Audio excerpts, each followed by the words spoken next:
नमस्कार. प्रहार डिजिटल मध्ये मी तुमचं सहर्ष स्वागत करतो. मी दुर्गेश प्लणकर. आपण पाहताय गजर हरिनामाचा. आज आपल्या सोबत आहेत रत्नागिरीतील खेडशी गावामधील श्री महालक्ष्मी प्रसादिक महिला भजन मंडळ. आज आपण त्यांच्याबरोबर गप्पा मारणार आहोत. आपल्या सोबत आहेत गायिका शीतल सकपाळ. गजर हरिनामाच्या कार्यक्रमाअंतर्गत तुम्ही आज आमच्याशी जोडल्या गेलात. आपल्या मुलाखतीची सुरुवात एका छानशा अभंगाने झाली तर श्रोत्यांना ऐकायला चांगले वाटेल. मुखेपणा माझा आळवी अभंग, मुखेपणा माझा आळवी अभंग, चंदनाच्या देव्हाऱ्यात उभा पांडुरंग, चंदनाच्या देव्हाऱ्यात उभा पांडुरंग, चंदनाच्या देव्हाऱ्यात उभा पांडुरंग.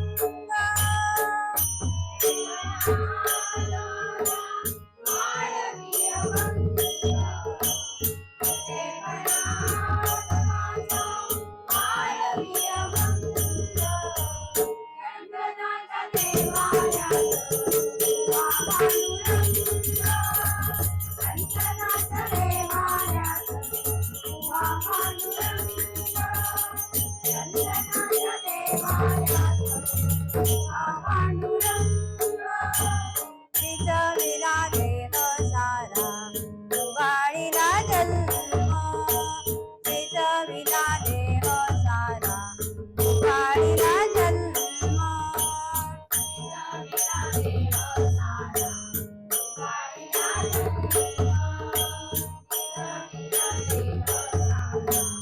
उगाळीला जन्म, सेवा हाच माझा आहे खरा देव धर्म, सेवा हाच माझा आहे खरा देव धर्म,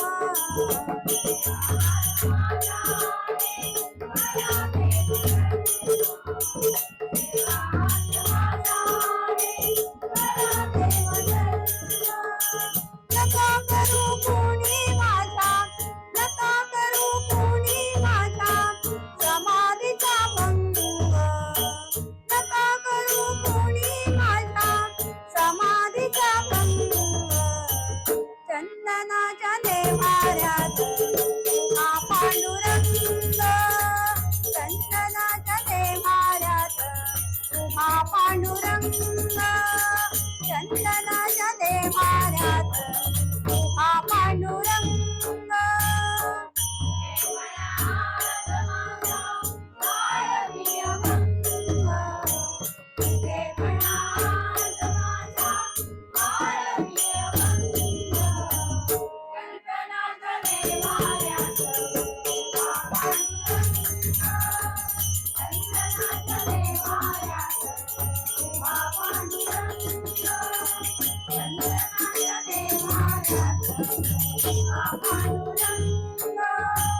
मातीचे गा सोने झाले सोनियाची माती, मातीचे गा सोने झाले सोनियाची माती,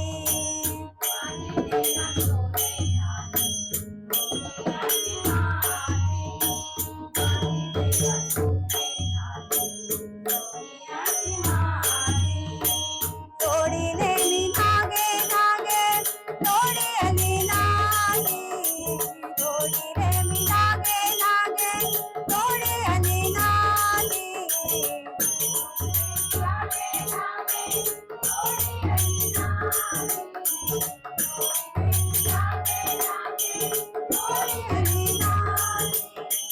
हात पाय असुनी देवा, हात पाय असुनी देवा राहले अपंग, हात पाय असुनी देवा राहले अपंग, चंदनाच्या देव्हाऱ्यात उभा पांडुरंग,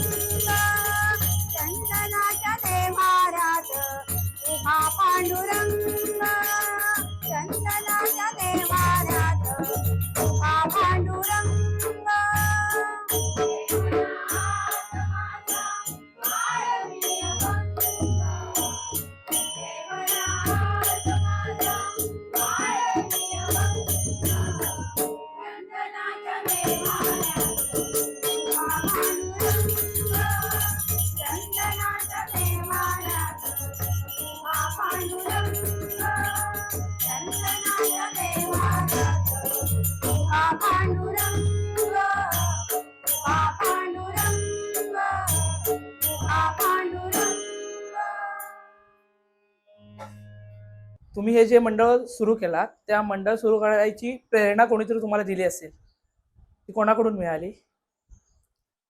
प्रेरणा असं म्हणायचं म्हटलं तर विषय कसा आमच्या घरी थोडं वारकरी सांप्रदायिक असा एक थोडासा आमच्या पूर्वजांचा आहे थोडासा सहभाग. म्हणजे सासरे होते, म्हणजे वडील होते. त्याच्यातून एक मलाच म्हणजे थोडीशी आवड निर्माण झाली आणि पाठिंबा म्हणजे माझ्या मिस्टरांनी आणि मुलांनी खूप पाठिंबा दिला. त्याच्यातून पुढे बाबा काहीतरी आपण एक भजना देवाची सेवा, भजन रूप एक सेवा करूया, असं एक संकल्पना डोक्यात आली. एका साईडला घराच्या जबाबदाऱ्या आणि भजन या दोघांकडे तुम्ही कसं बघता?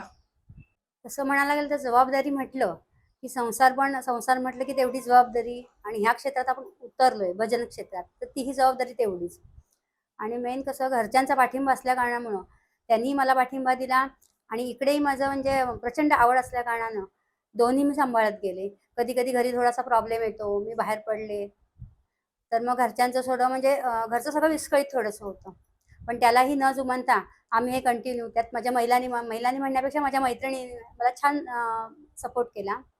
अगदी मी जेव्हा कधी ग्रुपवर मेसेज, आमचा एक ग्रुप आहे ऑनलाईन व्हॉट्सअपवर, तेव्हा कधी समजा मी एखादा मेसेज टाकला तर त्या मेसेजला लगेच त्यांचे रिप्लाय असतात आणि त्याच्यामुळं आम्ही हळूहळू सुरुवातीला आम्ही फक्त 4 मेंबर होतो जेव्हा स्थापना झाली त्यावेळी. नंतर मग हळूहळू सगळ्यांना थोडीशी आवड निर्माण व्हावी म्हणून प्रत्येकीला एक असं गोळा करत करत आज आम्ही 9 ते 10 जणी आहोत. त्यांनी मला छान सपोर्ट दिला. आताच तुम्ही म्हणालात की घरातल्यांचा तुम्हाला पाठिंबा पूर्णपणे होता. 2018ला तुम्ही मंडळ स्थापन केलात. मंडळ स्थापन केल्यानंतर तुम्ही भजन गायलात. तेव्हा घरातल्यांपर्यंत ते पोचले, तेव्हा घरातल्यांची प्रतिक्रिया काय होती? नक्कीच सगळ्यांना आनंद होता, घरच्यांना, मिस्टरांना पण आणि मुलालाही. आणि त्यात विशेष म्हणजे कसं घरचा वारसा सगळा भजनरूपी असल्या कारणानं म्हणजे अत्यानंद झाला. आणि आमच्या घरात आमचे सासरे ऑफ झाल्यानंतर घरात कोणी भजन सेवा हा प्रकार कोणी घरात केला नव्हता. त्याच्यामुळे त्यांचा आनंद गगनात मावेनासा होता आणि आजही त्यांचा असाच आहे आणि असंच अविरत चालू ठेवण्याची मी त्यांना तेवढी ग्वाही देते. तुम्ही आताच म्हणाल तुमच्या घरातल्यांचा पण पूर्ण पाठिंबा होता. तुम्ही भजन जाता सगळीकडे, देवाची सेवा करायला सगळीकडे जाता. तेव्हा जे श्रोतेजण आहेत ते टाळ्या वाजवतात, तेव्हा तुमच्या भावना काय असतात? साहजिकच श्रोत्यांकडून टाळ्या मिळाल्या की आनंद होतोच आणि आम्ही एक सेवाही करतो. पण फक्त खंत अशी वाटते की थोडंसं मानधन थोडंसं आम्हाला कमी मिळतं, पण आम्ही अविरत सेवा करत राहतो. पुरुष प्रधान समजल्या जाणाऱ्या संगीतमय क्षेत्रामध्ये महिला मंडळ जेव्हा तुम्ही स्थापन केला, स्वतःची ओळख निर्माण केला, तेव्हा कोणती आव्हाने आली? कारण जेव्हा आम्ही मंडळ स्थापन केलं 2018 मध्ये, तेव्हा आमच्याकडे साधी पेटीही नव्हती. फक्त मग तेव्हा आता काय करणार, आवड तर प्रचंड होती, आपल्याला भजन तर करायचं आहे, म्हणजे देवाची एक भजनरूपी सेवा तर करायची आहे. म्हणून मग सध्या म्हटलं टाळावर सुरुवात करूया.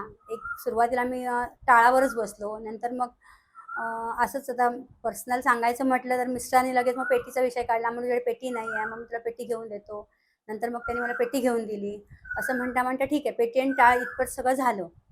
पण मग ओपन स्पेसमध्ये कुठे जर भजनाला गेलो, सार्वजनिक ठिकाणी कुठे गेलो तर मग आमचा आवाज श्रोत्यांपर्यंत पोहोचत नव्हता.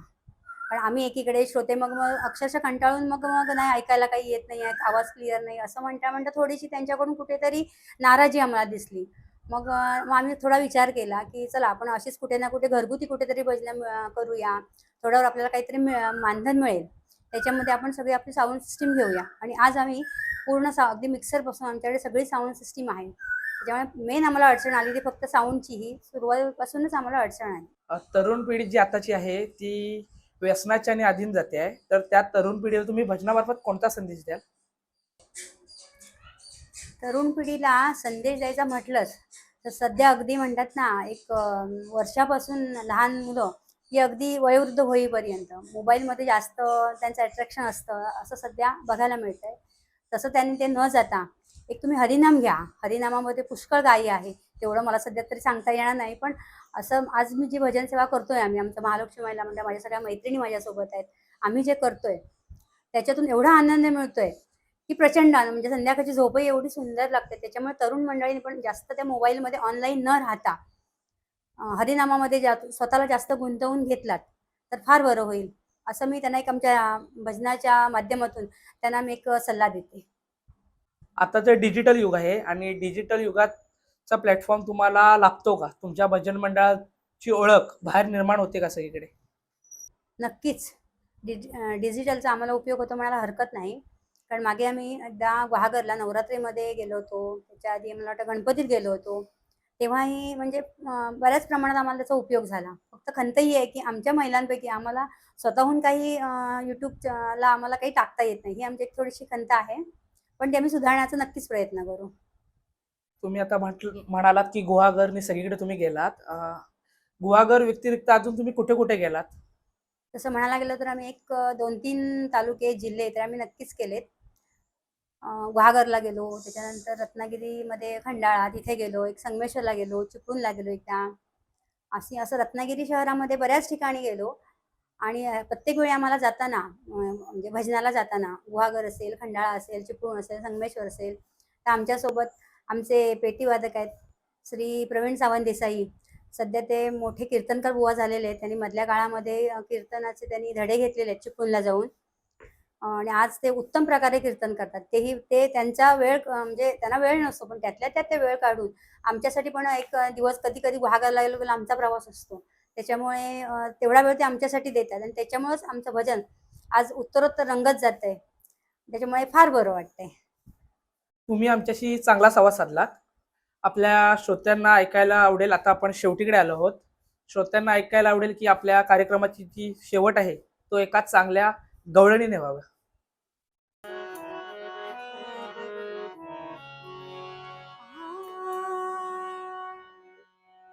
कानी हिराची कुडी, कानी हिराची कुडी, नेसली रवी साडी, नेसली रवी साडी, आली आली आली ताता गवळण वेडी, आली आली आली ताता गवळण वेडी, आली आली आली ताता गवळण वेडी.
आपटुनी घागर पोळी, आपटुनी घागर पोळी पोळी, आली आली आली दादा गवळण वेडी, आली आली आली दादा गवळण वेडी, आली आली आली दादा गवळण वेडी.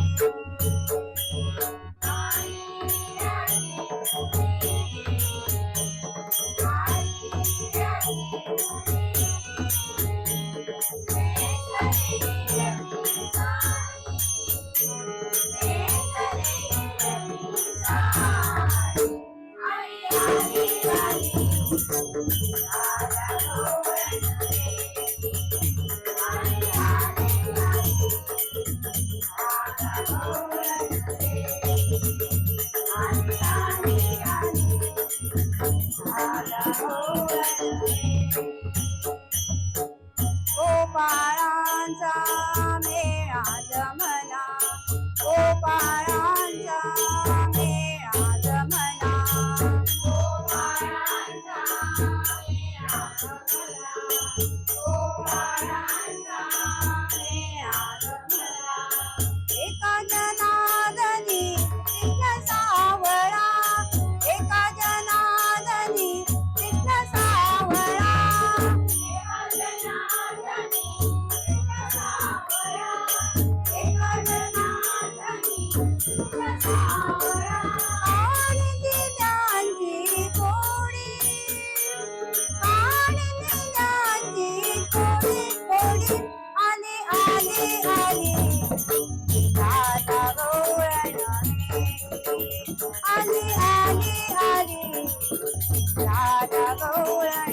आली आली आली राधा गौरण